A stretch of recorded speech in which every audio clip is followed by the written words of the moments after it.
sazangdiki ne.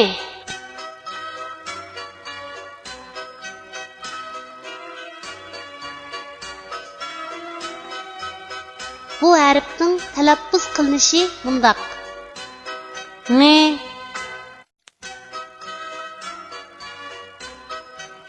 Endi bu harfni o'z ichiga olgan misollarni ko'rib o'tamiz.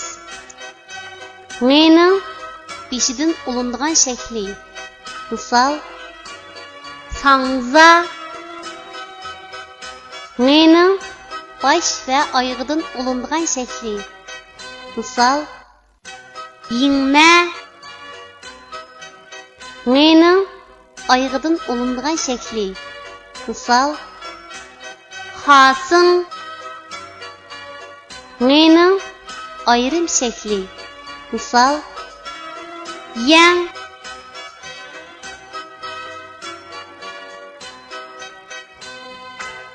Tuanda biz rasmga birlashtirib, yuqorida o'rganib o'tgan harfning to'g'ri yozilish tartibini mashq qilib o'tamiz.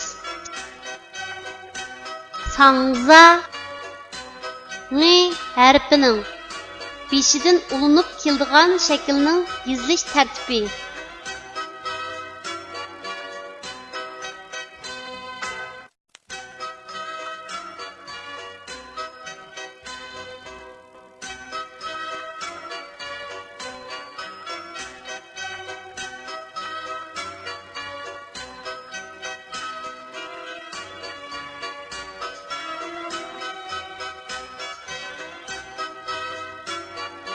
Yingma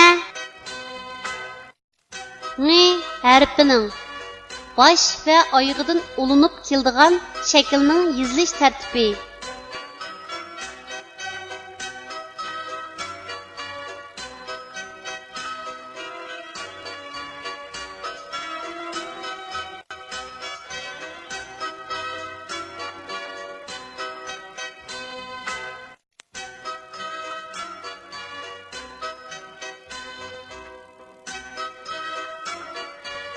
Xasing ne harfining oyog'idan ulinib keladigan shaklning yozilish tartibi.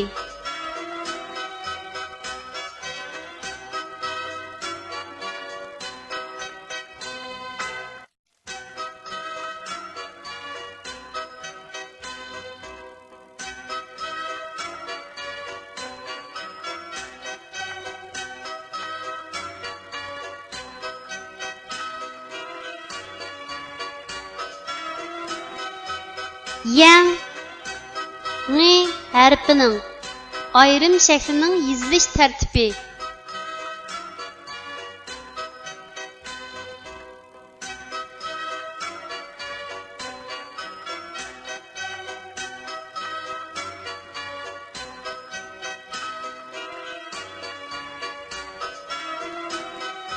Kichik do'stlar, tuandagi so'zlarni menga aytib o'qinglar.